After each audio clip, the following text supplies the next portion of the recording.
श्रीराम. आपल्या सर्वांच्या हृदयस्थ वसणाऱ्या आत्मारामास साष्टांग प्रणिपात करून गोस्वामी तुलसीदास रचित श्री रामचरितमानस या ग्रंथातील जो द्वितीय सोपान अयोध्याकांड याचा आपण चिंतन करत आहोत. सज्जनहो, हे आपलाच कथा चिंतन क्रमांक 611. आपण गेल्या चिंतन प्रवाहामध्ये देवतांनी प्रभू रामचंद्र आणि भरताचा कशा पद्धतीने गौरव केला, स्वर्गामध्ये देखील ज्या गोष्टीची अत्यंत वानवा आहे अशा निष्कपट प्रेमाला पाहून ही देवता देखील कशा पद्धतीने अत्यंत प्रसन्न होऊन प्रभू रामचंद्र आणि भरताची स्तुती करत आहेत, तो कथाभाग आपण बघितला. आणि तत्पश्चात जेव्हा देवतांची ही वाणी ऐकून प्रभू रामचंद्र, सीताजी, लक्ष्मण अत्यंत प्रसन्न झालेले आहेत, त्याच वेळेला भरतजी समस्त समाजाच्या समवेत कामदगिरी पर्वताच्या दिशेने जी कूच करत आहेत, त्यांचा पडाव मंदाकिनी नदीच्या किनाऱ्यावर येतो. या पयस्विनीच्या पात्रामध्ये भरतजी अत्यंत श्रद्धेने स्नान करतात. आणि आता एवढ्या मोठ्या सेने समवेत प्रभू रामचंद्रांच्या आश्रमामध्ये पोहोचण्यापेक्षा आपण शत्रुघ्न आणि निषाद राजाला बरोबर घेऊन पहिल्यांदा प्रभू रामचंद्रांच्या आश्रमामध्ये जावं असा विचार करून भरतजी सर्व माता गुरु यांचा निरोप घेऊन प्रभू रामचंद्रांच्या आश्रमाकडे निघतात. तन तर शुचिरभूत झालेला आहे, परंतु मनामध्ये मात्र कुशंका सतत उद्भवत आहेत. एक मन म्हणतंय की आपल्या आईने केलेली ही अत्यंत कपटी करणी आणि त्यामुळे प्रभू रामचंद्रांना सहन करावा लागत असलेला एवढा त्रास,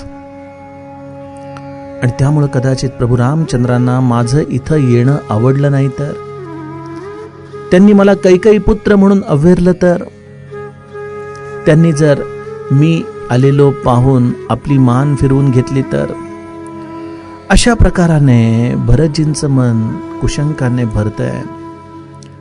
परंतु त्याच वेळेला एक प्रभू रामचंद्रांच्या विषयी असलेला दृढ विश्वास, त्यांचा आणि आपला असलेला हा दृढ हृदयाचा संबंध, या सर्वांचा विचार करून भरतजी एक एक पाऊल प्रभू रामचंद्रांच्या या आश्रमाच्या दिशेने टाकत आहेत.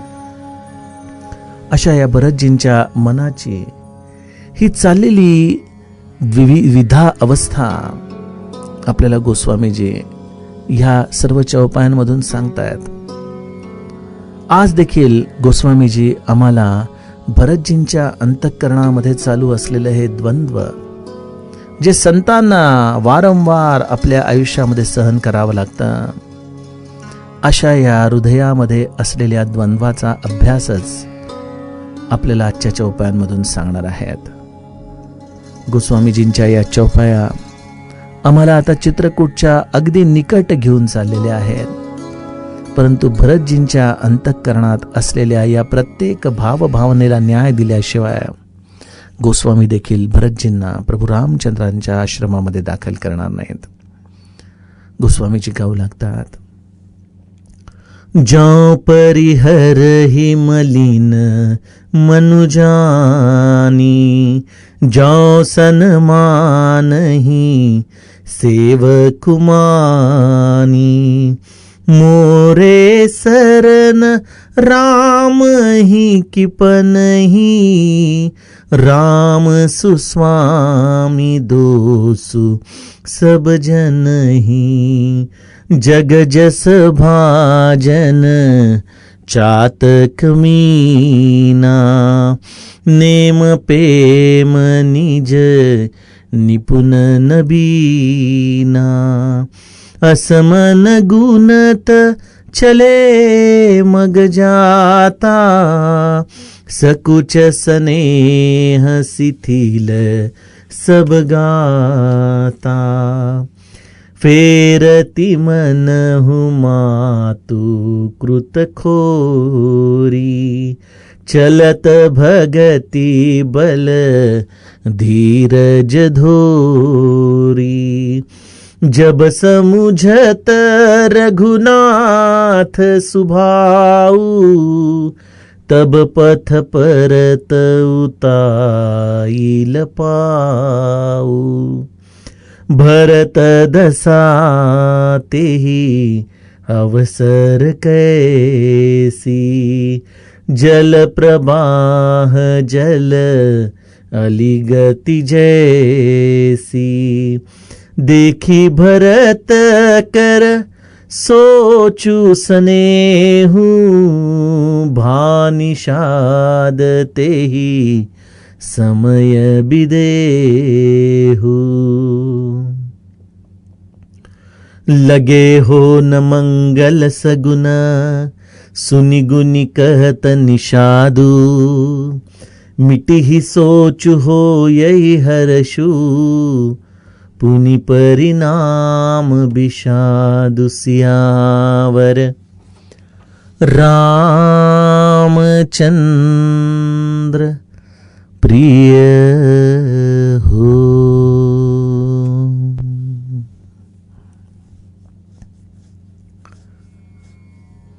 सज्जनो, भरतजी प्रभू रामचंद्रांच्याकडे चाललेले आहेत. मनामध्ये एकच विचार घेऊन की प्रभू रामचंद्र आपला स्वीकार करतील का नाही, आपल्याला त्यांच्या चरणांच्या ठिकाणी स्थान देतील की नाही. कदाचित असा हा भरत इथं येत आहे हे जर त्यांच्या कानावरती आलं आणि त्यांनी माझा अव्हेर करण्यासाठी म्हणून या स्थानाचाच त्याग केला आणि आणखीन निबिड अरण्यात जर ते निघून गेले, तर या भरताने जायचं कुठं, कोणाच्या चरणांचा आधार घ्यायचा त्याने. भरतजींची असहाय्यता ते आपल्या अंतःकरणामध्ये असलेल्या या विचार द्वंद्वातून स्वतःजवळ प्रगट करत आहेत. सज्जनो, हा सर्व शरणागतीचा प्रांत आहे. जीव सद्गुरू किंवा भगवंताकडे जातो तेव्हा साशंक असतो की ते मला आपलं म्हणतील का, ते मला दीक्षा देतील का, ते मला नाम देतील का. मी त्यांना शोभणारा असा नाही. माझ्याकडे अनंत दुर्गुण आहेत. मी अनंत पापांच्या राशींमध्ये खऱ्या अर्थाने लोळत आहे. हे भगवंता, हे प्रभू, हे सद्गुरू राया, तरी देखील मी तुझ्या जवळ येतोय. माझ्या जर स्वतःच्या असलेल्या या भांडवलाचा विचार केला तर मी अव्हेर करण्यासाठी योग्यच आहे. परंतु काय करावं रे, त्याच वेळेला एक मन तुझ्याकडं असं काही ओढलं जात आहे. मी काय करावं, मला तू आपला म्हणशील का. सज्जनो, शरणागतीमध्ये देखील दोन तत्व असतात. एक आपला स्वामी, आपला आराध्य, आपला प्रभू, आणि दुसरा एक जीव. खरं तर भगवंताचा तो अंशच आहे. समुद्राने नद्यांचा स्वीकार करावा, कारण दोघही जलतत्वाने युक्त आहेत. तसा ममई वांशो जीवलोके जीवभूत सनातनः. खऱ्या अर्थाने जीवाचा अंशच आहे भगवंत. भगवंताचा हा अंश घेऊन या जीवाने केवळ हा देह धारण केला. आणि शरणागती म्हणजे काय, या मुख्य असलेल्या परमात्म स्वरूपामध्ये या अंशरूपी असलेल्या जीवाने आपल्या स्वतःचं अस्तित्व विसर्जित करायचं. जसं नदीचा उद्गम झाल्यानंतर तिला समुद्राची दिशा सांगावी लागत नाही, ती वाहत राहते समुद्राच्या दिशेने. परंतु जीवाला मात्र कोणीच कधी जन्माला आल्यापासून सांगत नाही की बाळा, तुझ्या जीवनाचा उद्गम बिंदू हा परमात्मा रूपी समुद्राला मिळण्यासाठी आहे. तो भरकटत राहतो वेगवेगळ्या गल्ल्यांमधून, सुखाच्या विषयाच्या वासनेमध्ये. आणि त्यामुळं माऊली म्हणते तसं की जसं आरशावरती धूळ असावी, अग्नीच्या भोवती धूर असावा, एखाद्या नवजात बालकाच्या भोवती आईच्या गर्भामध्ये त्याची वार लपेटलेली असावी, त्याप्रमाणे जीव देखील भगवंतच आहे, यात काही शंका नाही. परंतु तो जीव हा एका वासनेच्या कापडामध्ये गुंडाळला गेलेला आहे.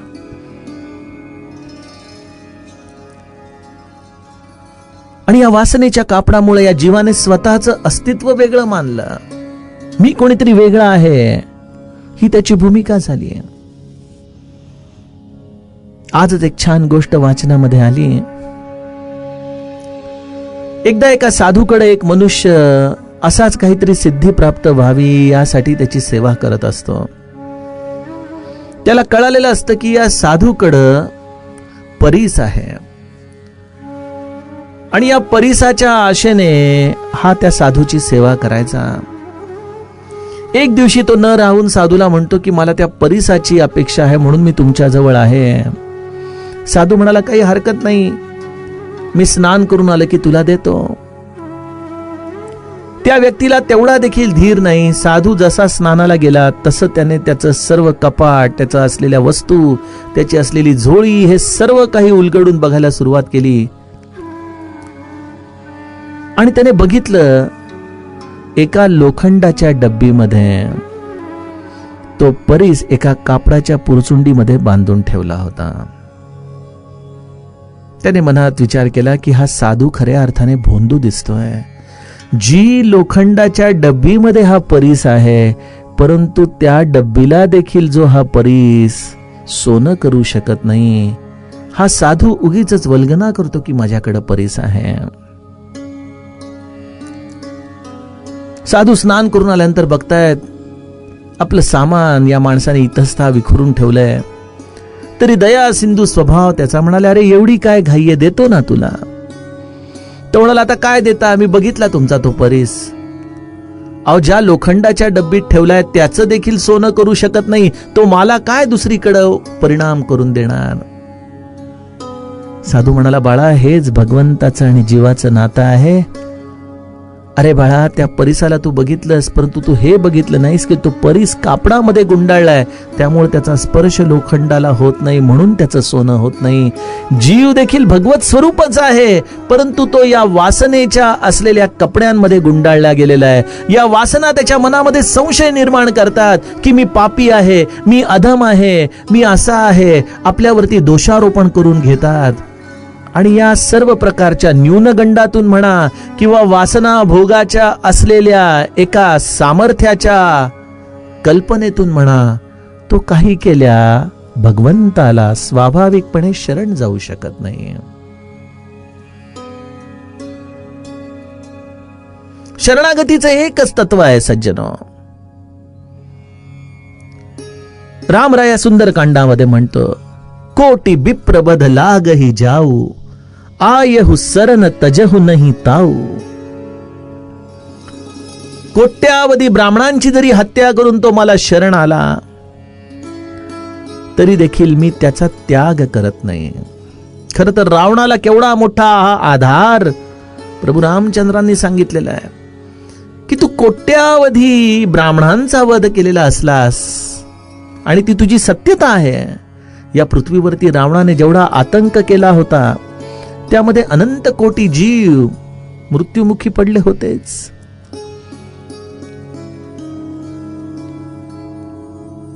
आणि रावणाने जर हा समाचार खऱ्या अर्थाने स्वीकारला असता तर त्याला शरणागतीचं केवढं मोठं द्वार भगवंताने उघडून दिलं. परंतु रावण हा तर अहंकाराच्या जाड वेष्टनांमध्ये जणू काही गुंडाळून बसला होता स्वतःच्या या ईश्वराच्या अंशाला, आणि त्यामुळे तो शरण जाऊ शकला नाही. एक रावणाची बाजू आहे जी सामर्थ्याने अहंकाराने युक्त आहे. एक भरतासारख्या संताची बाजू आहे अंतःकरणामध्ये जो न्यूनगंडाने जणू काही पछाडला गेलाय की आपल्या आईने असं कपट केलं, आपण खऱ्या अर्थाने अधम आहोत. आपला प्रभू रामचंद्र अभ्यर करणार आहेत. शरणागतीसाठी भगवंताला या दोन्हीही अवस्थांची गरज नाही. हो, एक वेळ भरताची ही बाजू की ज्यामध्ये तो स्वतःला अपराध्याच्या पिंजऱ्यामध्ये मानून निदान स्वतःच्या अहंकार शून्य अवस्थेमध्ये तरी भगवंताजवळ जातोय. परंतु बऱ्याचदा काय होतं सज्जनो, की आम्ही त्या न्यूनगंडामध्येच अडकून पडतो की आम्ही आमच्या महाराजांना शोभेसे नाही, आम्ही आपल्या सद्गुरूला शोभेसे नाही, आम्ही अनंत प्रकाराची पापी व्यक्ती आहोत. ठीक आहे, परंतु आपला जर आपल्या सद्गुरूच्या वचनांवर विश्वास असेल तर त्याप्रमाणे माऊली देखील आपल्याला हेच आश्वासन देते ना, की पापे अनंत कोडी गेली त्यांची. तुम्ही केवळ भगवंताच्या चरणी कसं यायला पाहिजे? हरी उच्चारणी अनंत पापराशी जातील लयासी क्षण मात्रे, आणि कशी तृण अग्नी मिळे समरस झाले तैसे नामी केले जपता हरी. तृण एक गवताची काडी होऊन आपण जर भगवंताच्या चरणांजवळ गेलो तर भगवंत आपल्या अनंत पापांना जाळून भस्मसात करून टाकतो. आणि त्यामुळं अहंकाराची असलेली एक स्वतःच्या भोवतीची कल्पना काय, किंवा एक आपण अत्यंत पापी आहोत हा न्यूनगंड काय, या दोघांनाही त्यागून शेवटी 18व्या अध्यायामध्ये श्रीकृष्ण देखील तेच म्हणतो ना, सर्व धर्म परित्याज्य मा एकम शरणम मम. सर्व गोष्टींचा तू आता विचार सोडून दे. ज्या ज्या काही गोष्टी म्हणून तू शास्त्रविधित धर्माच्या स्वरूपाने आपल्या अंतःकरणात घट्ट धरले आहेस त्या सगळ्यांना तू त्यागून दे आणि मला शरण ये. आणि भरताचं हे चित्त कधी डावीकडे जाते, कधी उजवीकडे जाते, कधी असा विचार करते की आपली आई, कधी कधी असा विचार करतोय की आपण किती अधम आहोत. पुन्हा एकदा विचार येतोय की नाही, माझा राम माझ्याकडे बघून असा विचार करणार नाही. पुन्हा एकदा वाटतं की नाही, जर त्याने तसा विचार केला तर काय करायचं. श्री महाराज म्हणायचे की जो तुम्ही माझ्याकडे येणारा जीव आहे तो जसा आहे तसा मी त्याला स्वीकारलेला आहे. शरणागतीसाठी तुम्हाला कुठलीही वेगळी पात्रता असावी लागत नाही. तुम्ही जसे आहात तसे त्यांना शरण जा. आणि भरत या दोलायमान स्थितीमध्ये शेवटी बरोबर त्या केंद्रबिंदूमध्ये येऊन आपल्या वृत्तीला स्थिरावतो आणि मनामध्ये विचार करतो की जौ परिहर ही मलिन मनु जानी, जौ सन्मान ही सेवकु मानी, मोरे सरन राम ही की पनही, राम सुस्वामी दो सुसब जनही.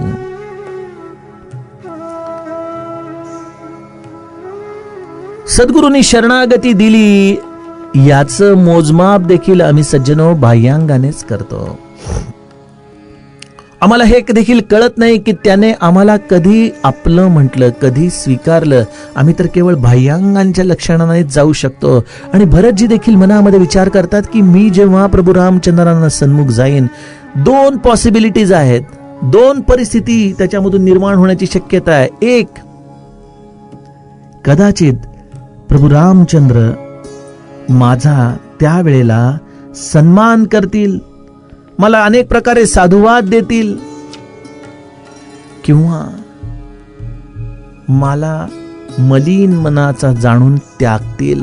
लक्ष्मणला सांगतील याला हाकलून दे. या 2च परिस्थिती आहेत. त्यामध्ये जर मलिन मनाचा जाणून मला त्यागून दे असं म्हटलं तर मला प्रभू रामचंद्रांनी आपलं म्हटलं नाही असा मी मनात विचार करावा. का प्रभू रामचंद्रांनी माझा खूप सन्मान केला म्हणून प्रभू रामचंद्रांनी मला आपलं म्हटलं असं समजावं. सज्जनो, संत हे मौनावस्थेमध्ये असतात. आम्ही केवळ या चर्मचक्षूंच्या आधाराने बाह्यांगाने घडणाऱ्या प्रसंगांवरून संतांनी आपल्याला आपलं म्हटलं आहे की नाही ह्याचा विचार करतो. संत आपल्याला काय म्हणत आहेत याचा विचार करण्यापेक्षा मी कुठल्या भावनेने संतांजवळ जातोय, कारण संतांनी आपला दरवाजा 24 तास उघडा ठेवलाय शरणागतासाठी. गरज आहे त्या दरवाजातून मी कसा आत जातोय. आणि भरतजी नेमकी आपल्याला शरणागतीची आपल्याकडून होणारी चूक सांगतात की आपण सर्व शरणागतीचं मोजमाप संत आपल्याला कशा पद्धतीने स्वीकारतील यावरून ठरवतो. परंतु आपण आपल्या मनामध्ये हा विचार करत नाही की मोरे सरन राम ही की पनही, राम सुस्वामी दो सुसब जनही. मी तर रामच्या चरणांच्या पादुकांचा एक शरणागत आहे. आता या पादुकांच्या आधाराने माझा अव्यय करायचा का मला गळामिठी मारायची हा त्याचा प्रश्न आहे.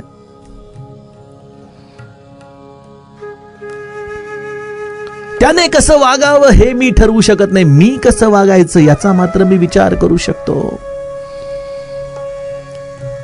आणि रामाने मला हकलून दिलं काय किंवा रामाने माझा सन्मान केला काय, हे भरता तुझ्यासाठी केवळ प्रभू रामचंद्रांच्या चरण पादुका हेच तुझं ध्येय आहे. तिथं जाऊन तुला नतमस्तक व्हायचंय.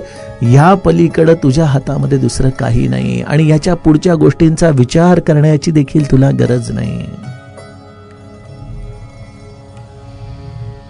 किती सुंदर शरणागतीचं सूत्र आम्हाला भरतजींनी दिलेलं आहे की आपण जाऊन श्री महाराजांच्या चरणांजवळ नतमस्तक व्हावं. मग त्यांनी आपल्याला लोणी साखर दिली म्हणून किंवा समाधीवरचं फूल दिलं म्हणून किंवा त्यांनी तीर्थ दिलं म्हणून आपण महाराजांचे लाडके आहोत. कोणीतरी आपल्याबद्दल दोन चांगले शब्द बोलले म्हणून आपण महाराजांचे लाडके आहोत. आपल्या मनासारखी सेवा आपल्याला मिळाली म्हणून आपण महाराजांचे लाडके आहोत. हे सगळे मोजमाप जीवाच्या पातळीवरती आहेत. तुम्ही एकदा त्यांना नतमस्तक झाला, जो साधूचा अंकित जीव झाला, त्याचा असे भार निरंजनाला, नारायणाचा भ्रम दूर केला. हा भ्रम आहे आमच्या अंतरंगामधले की हे असं असं घडलं तर महाराजांचं माझ्यावरती लक्ष आहे. ठीक आहे, त्या गोष्टी घडतील न घडतील त्यांची इच्छा, परंतु माझा भाव आहे, माझा भाव तुझे चरणी. आपण आपला भाव त्यांच्या चरणांजवळ ठेवावा, या उपर त्यांची इच्छा.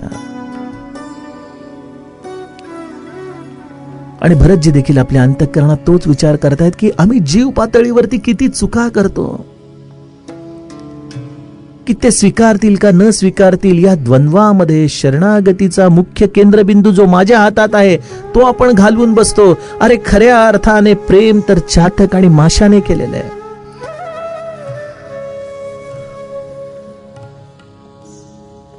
चातक आपल्या प्रियतमाची वाट पाहत पाहत तसाच बसून राहतो. मासा देखील आपलं जीवन असलेल्या पाण्यामधून बाहेर येताच आपला प्राण त्यागून देतो.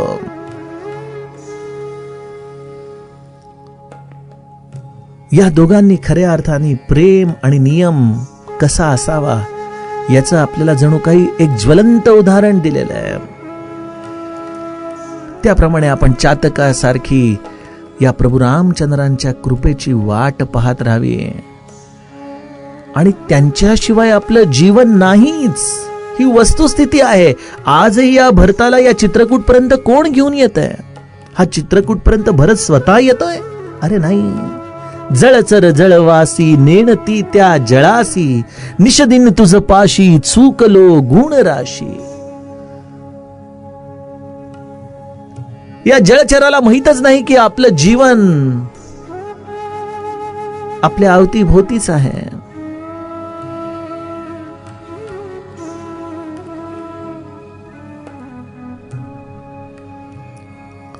तसा रामराया आम्हाला सतत या प्रत्येक श्वासाबरोबर प्रत्येक क्षणाला आमच्या अवतीभोवतीच घुटमळतोय, आम्हाला सांभाळतोय. मी वासनेच्या वेटोळ्यामुळं स्वतःला वेगळं मानतो आणि मला असं वाटतं की लेकरू आईच्या गर्भामध्ये असूनही स्वतःचा स्वयंपाक स्वतः करून खातोय. अरे ती आईच पुरवती लेकराला. त्या आईचं जीवन म्हणजेच लेकराचं जीवन आहे. तसा हा राम आम्हाला सर्वांना सांभाळतो, परंतु आम्हाला त्याची कल्पनाच नाही.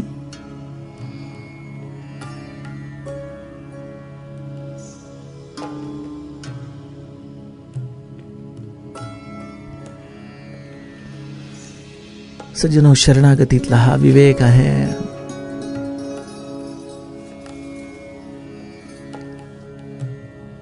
भरतजींनी त्यामुळं आपल्या अंतरंगामध्ये येणाऱ्या प्रत्येक या कुशंकेला परतवून लागलंय की अरे कोण हा भरत, कुठल्या कुशंका. मला तर केवळ एकच कळतं की मी या प्रभू रामचंद्रांच्या चरणांचा दास आहे. या उपर स्वामींची इच्छा.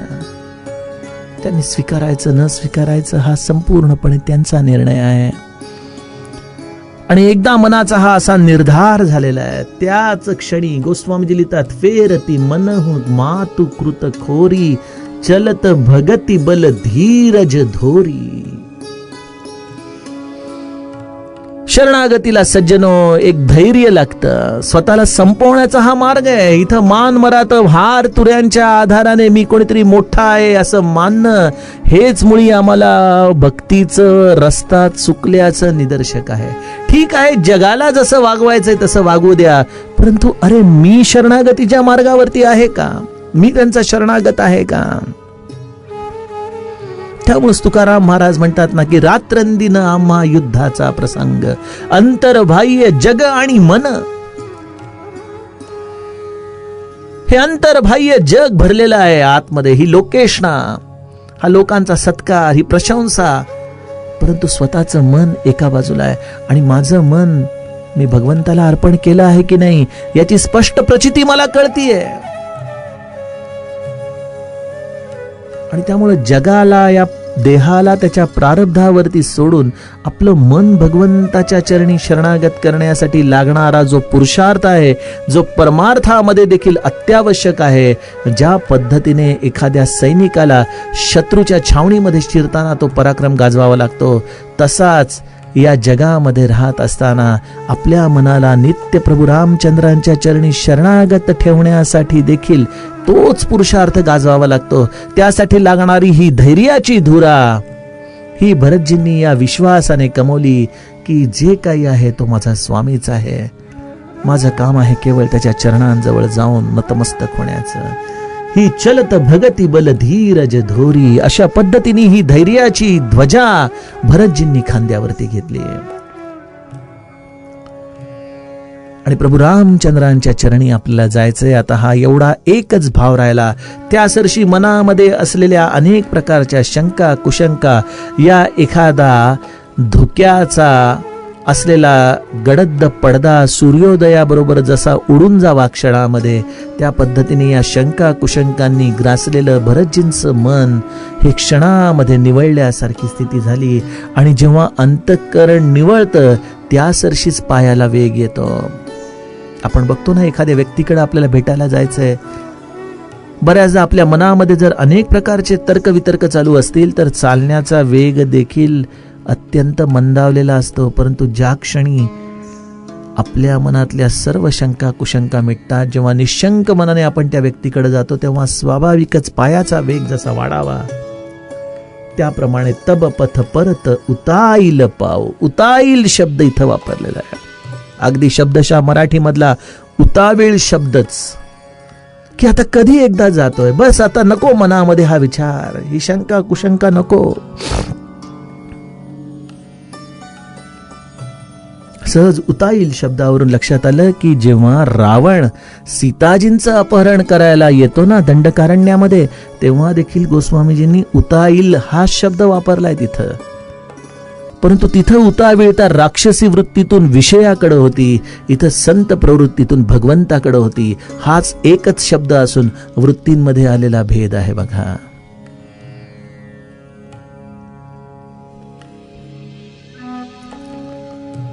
गोस्वामीजी लिहितात की त्यावेळेला भरतजींची ही स्थिती निषाद राजाने हृदयामध्ये जाणली. तो खऱ्या अर्थाने रामसखा होता, भरतजींची सावली होता. भरतजींच्या अंतःकरणात चाललेल्या प्रत्येक विचाराशी तो तादात्म्य होता. जसा पाण्यामध्ये भोवरा हा वेगाने फिरावा, त्याप्रमाणे भरतजींची ही स्थिती निषाद राजा बघतोय. आणि भरतजींचं हे प्रेम, त्यांच्या अंतःकरणात असलेलं हे द्वंद्व, या सगळ्याच्या अनुभूतीतून निषाद राजा देखील आपल्या देहाचं भान हरपून बसलेला आहे. बघा संताची करुणा.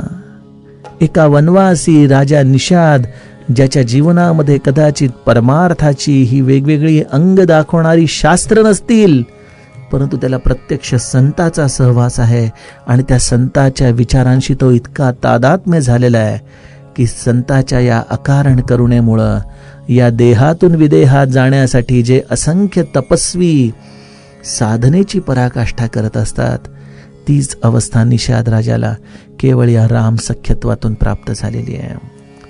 आणि निषाद राजा जणू काही प्रभू रामचंद्रांच्या मनातलीच वाणी भरताला सांगतोय की मीठ ही सोचू हो यही अरशू पुनी परिणाम विषादो. चिंता मिटेल, हर्ष होईल, परंतु अंती मात्र पुन्हा दुःखच येणार आहे. अशा रीतीने निषाद राजा अजाणतेपणे या भरत भेटीतून होणाऱ्या घटनांनाच आपल्या समोर या 3 शब्दांमधून ठेवतो. सज्जनो, त्याचा विस्तार आपण उद्याच्या कथाप्रवाहामध्ये बघूयात. जानकी जीवन स्मरण जय जय.